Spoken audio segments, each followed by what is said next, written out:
Hi everyone, welcome to our channel. Let's learn daily. இந்த வீடியோல நம்ம என்ன பார்க்க போறோம் அப்படின்னா சிங்கிள் பட்டன் ஹோல் ஸ்டிச் தான் பார்க்க போறோம். ஆல்ரெடி இது வந்து சில்க் த்ரெட்ல பார்த்துட்டோம். ஜரி த்ரெட் யூஸ் பண்ணி எப்படி பண்றதுன்னு பார்க்க போறோம். ஃபர்ஸ்ட் நீங்க அதுக்கு ரெண்டு லைன் ஒயிட் பென்சில் யூஸ் பண்ணி போட்டுக்கோங்க. போட்டு முடிச்சதுக்கு அப்புறம் என்ன பண்ணணும் அப்படின்னா ஜரி த்ரெட் எடுத்துக்கோங்க. எடுத்துட்டு லாஸ்ட்ல நாட் போட்டுட்டு உங்களுடைய கிளாத்துக்கு அடியில் வச்சுக்கோங்க. வச்சுட்டு எப்பயும் போல தான் ஜரி த்ரெட்னால சிங்கிள் த்ரெட்டாகவே எடுத்தாலே போதும். ஃபஸ்ட்டு ஒரு லைனோட ஒரு எண்ட்லேருந்து இன்னொரு சைடு அந்த லைனை வந்து நம்ம செயின் ஸ்டிச் போட்டு இழுக்க போகிறோம். உள்ளே விட்டு நான் டவுன்வர்ட் டைரக்ஷனில் எடுத்திருக்கேன். கீழே விட்டுட்டு அகைன் நல்லா இழுத்து அதே த்ரெட்டை மேலே கொண்டு போய் ஸ்டார்டிங் நம்ம எங்கே ஆரம்பிச்சோமோ அதே இடத்துலையே ஒரு குட்டி லாக். அடுத்து சைடில் ஸ்ட்ரைட்டாக ஒரு லைன், திரும்ப டவுன்வர்ட் டைரக்ஷன், கீழே உள்ள த்ரெட்டை எடுத்து அங்கே ஒரு நாட் போடாமல் மேலே கொண்டு போய் மேலே ஒரு குட்டி லாக். இதே மாதிரி கண்டினியூஸாக போட்டிங்க அப்படின்னாலே உங்களுக்கு பட்டன் ஹோல் ஸ்டிச் கிடச்சிரும். இது வந்து ஜரி த்ரெட் யூஸ் பண்ணி போடுறதுனால சில நேரம் கிளாத் வந்து சுருங்கும். பட் நீங்கள் இதை போட்டு பழகிக்கிறது நல்லது. அவ்வளோதான்.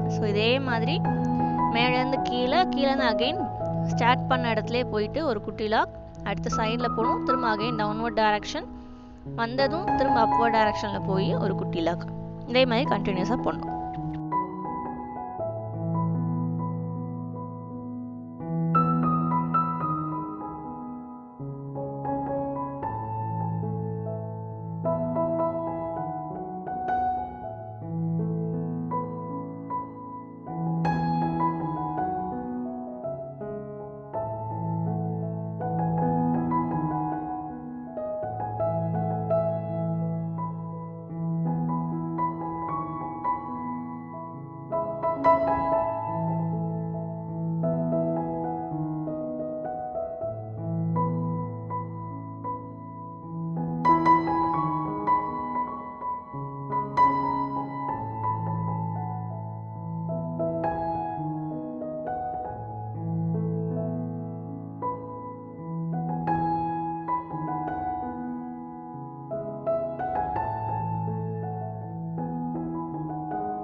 அவ்வளோதான், நம்மளுடைய ஸ்டிச்சு போட்டு முடிச்சாச்சு. இது வந்து ஜரி த்ரெட் யூஸ் பண்ணி போட்டால் பட்டன் ஹோல் ஸ்டிச். மறக்காமல் ட்ரை பண்ணி பாருங்கள். தேங்க்யூ.